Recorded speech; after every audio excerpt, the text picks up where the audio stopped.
So I'm sat in my Volvo XC60 D5's 2-litre turbocharged diesel engine with power pulse technology, which reduces turbo lag, and it has 235 horsepower. Next to me is the D4, same 2-litre engine, but it doesn't have that power pulse tech, and it only has 190 horsepower. So is it worth spending the extra on the D5? We're going to have a drag race to find out. Let's do it. 3,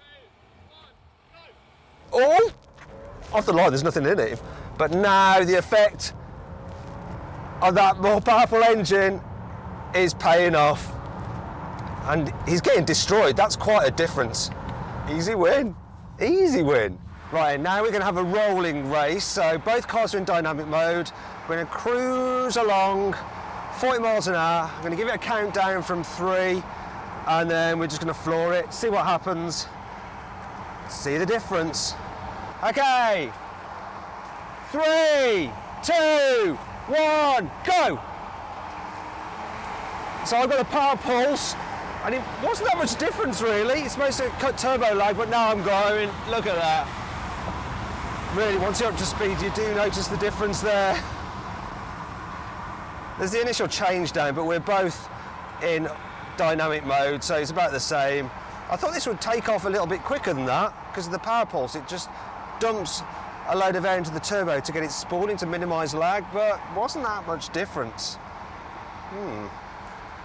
Do you need to spend the extra, I wonder? Now I've jumped into this D4 Momentum version of the car, and it's very interesting to compare it to my D5 Inscription Pro. So this is the entry-level model, and I don't think it's worth spending the extra on that D5 engine. This is easily quick enough, and like for like, when you've got the automatic gearbox fitted, the D5 is 3.5 grand more than the D4, and I just don't think it's worth it. You are better off saving that money to spend on spec. So this Momentum, it's all right inside, but you know, with the rubberized dash, and it's missing some of the bling. There's a definite difference between the way this car makes me feel and the Inscription Pro that I've got makes me feel. This just doesn't feel anywhere near as special.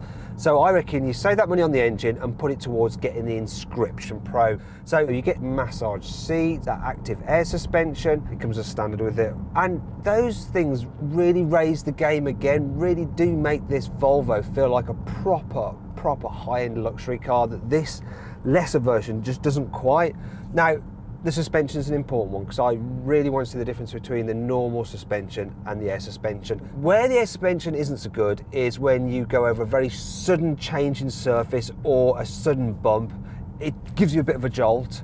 So like an expansion gap on the motorway or a really sudden sharp pothole, this normal suspension is probably better. But in all of the cases, the air suspension is much nicer. It just has this floaty, wafty feel that you get from very expensive luxury SUVs. Also in the corners with the air suspension, you can press a button and it'll stiffen the suspension, so it just feels a bit sharper than the normal car. And you need to get the Inscription Pro for that system. It comes as standard with it. So yeah, get the Inscription Pro. It will cost you £7,000 more than the Momentum, but remember, you're going to save some money by not having that D5 engine, and just get the Inscription Pro. It's a beautiful, beautiful car in that specification, with that lovely soft Napa leather, the great seats, all the extra bits and pieces, the wood inlays in the dash and the larger wheels. It's just great. Well, there you go, some handy buying advice for you there. If you enjoyed this video, please like it and share it, and click on our logo to subscribe to our channel. Also click on the video windows for more CarWow videos.